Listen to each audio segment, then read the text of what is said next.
mediated by autoantibodies. So that would relate, I think, to this. And yes, so if that answers your question. So they did a study on 740 GIs who had their spleen removed in World War II. So large cohort study, and they looked at the things that, their quality of life and how they were affected by the splenectomy, by the removal of their spleen. There were two things that happened. One was they had an increased risk of MI, myocardial infarct.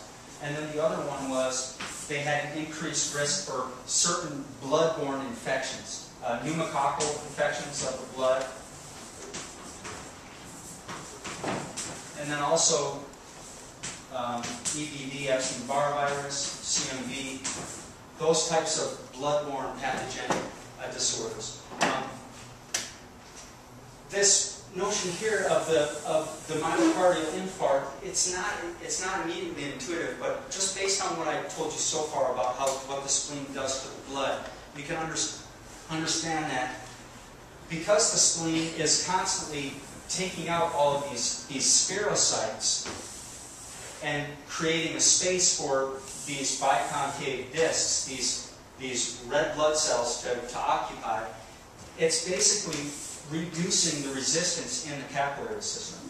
We have larger blood vessels, but the majority of the resistance to blood flow in our body is through these very tiny capillaries that feed all of our tissues, where gases are exchanged and where fluid is exchanged. And it's in these very small capillaries where only this biconcave disc can easily pass, only where it has to sort of snake through in this shape.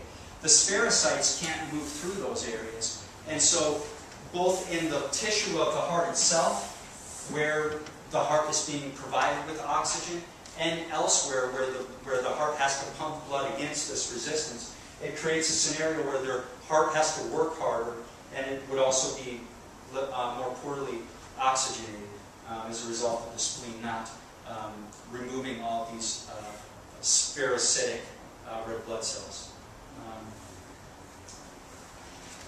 And in Chinese medicine, that's, I think, an important point. The spleen is seen as the the protector of the heart. When you have a heart attack, when you have an MI, the spleen reduces a lot of its monocytes that then go to the heart. They form these foam cells that create the plaque in the heart that kind of stop the bleeding and stop the tissue damage there.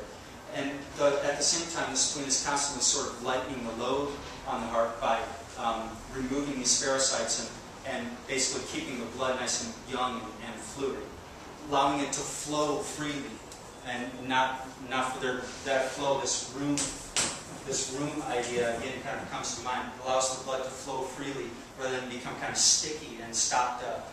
It allows it to flow through channels and whatnot. In other animals, the spleen also plays a role on lightening the load on the heart. For instance, with horses store the bulk of their platelets in their spleen. And the reason for this is the horse, its blood needs to be able to flow very freely through its muscles because it's delivering so much blood all the time and its heart can only pump so much. So platelets tend to sort of clog up the vascular system in general. And in the horse, the platelets for the most part are stored in the spleen, and it's only once the horse is cut or it suffers some other form of hemorrhage that the platelets are released. The horse's blood becomes thicker, and then the horse is no longer able to run or to pump the blood as quickly as it did before.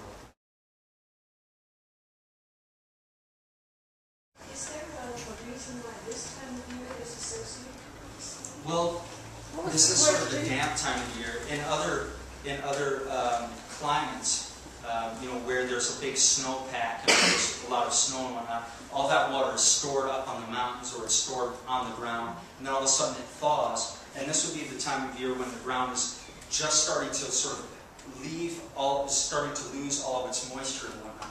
I have a stonemasonry company, and so I do a lot of excavation. I can tell you that right now is the best time to dig in the ground because the ground is completely softened up. It's nice and soft, but it's not wet, it's not boggy, it's not sticky. It's kind of just right. In the wintertime, it's sticky, it's muddy, it sticks to your tools. This character here, this tube character, originally was written like this.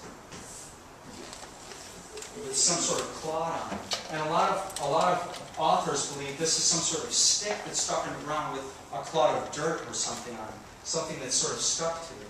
In the wintertime, it will stick to your tools, it sticks to your boots, you feel very heavy.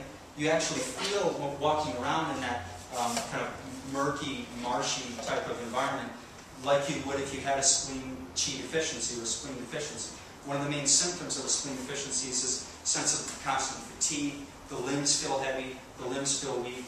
If you've ever worked in the garden or worked in the mud for a few days trying to fix something, it's exhausting. Your muscles, it's different from doing exercise where your muscles feel like they're really getting a workout. After a while, your limbs almost start to feel like they're your enemies. Everything that you do is just sort of hard. Even when you're gripping your tool, it's covered with mud, it's slippery. You can't really get it to do what you want it to do. You just feel this real sense of sort of inefficacy and inefficiency that are sort of the anathema of the spleen. And there are also the kind of the earmarks of a spleen qi deficiency in a patient. So we were talking about the time of year that's related to the spleen. Yeah, so right now, the other thing with the spleen is seen as lifting the vapors from the food up to the lung. So we saw that the pi sheng rou, rou sheng fei. The spleen produces the muscles, and the muscles produce the lungs. But in other parts of Chinese medicine, they talk about how the spleen supplies the lungs with this sort of vapor from the food, with this qi from the food, and then the lungs disseminate that through the rest of the body. The lungs you might think of as sort of the clouds and rain, but the spleen is like the damp earth that releases this moisture. And you can sometimes see it this time of the year. If you look at the ground and whatnot, when the sun first hits it, you can see sort of the steam and whatnot rising in the sunlight. That's that same sort of spleen-type vapor. When you think about the areas, this zhongyang shengshi, this central region that produces this dampness. I'm from the Midwest, Michigan. Michigan right now is very dry, but I remember in our social studies class learning that Michigan used to be this vast swamp covered with trees, and there are all these old pictures of what they used to have to do to somehow live in that environment. There were a lot of mosquitoes, a lot of sort of malarial-type illnesses, even though they weren't malaria. What they would do is they'd drop all these trees down in order to try to make a road, and they would just sink into the ground. And what they eventually had to do is create all these ditches and sluices, and they're still all through Michigan. Everywhere you have a farm, you've got a ditch on the other side of it to drain all this water and get it out to the lakes, and now it's nice and dry. But that zhongyang shengshi, the central region that produces the damp, that's I guess what we're talking about here with the spleen. Yeah. Any thoughts, Gabriel, about the spleen as a pattern maker? As a what? As the pattern maker. As a pattern maker? Yeah, very good. So the spleen, in a way, the spleen is a pattern maker. The spleen houses all these monocytes in the white pulp, and that basically acts like as a repository for all these genetic combinations. In the thymus, when we're developing, the body produces all these cell lines that have antibodies specific to a particular sort of electromagnetic pattern, I guess you would say. Then each of these cells lives in the spleen, and when a pathogen enters there and it's kind of climbing around, the monocytes have an opportunity to recognize it. These B cells and T cells, B cells especially, have an opportunity to recognize it. If they recognize it, they see that pattern and they'll produce antibodies specific to that particular antigen. So in a way, the spleen, you could think of it as a library of all these patterns for making antibodies. The interesting thing about the difference between that type of genetic material and the rest of our genetic material is the rest of our genetic material stays fairly constant. We make the same types of tissues. We have this much heart, we have this much liver, we have this much fat, we have this much muscle. That all stays the same. But when you're infected by something, the body has to somehow adapt its DNA to suddenly produce a lot of just one thing. Something that's all patterned out, that's specific to a particular antigen. It needs to be able to produce this antibody. So that's one way in which I think we can think of it as sort of a pattern maker.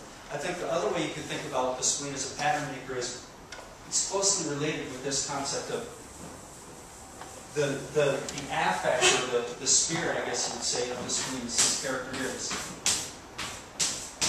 Si. Here we have the heart radical, which is used in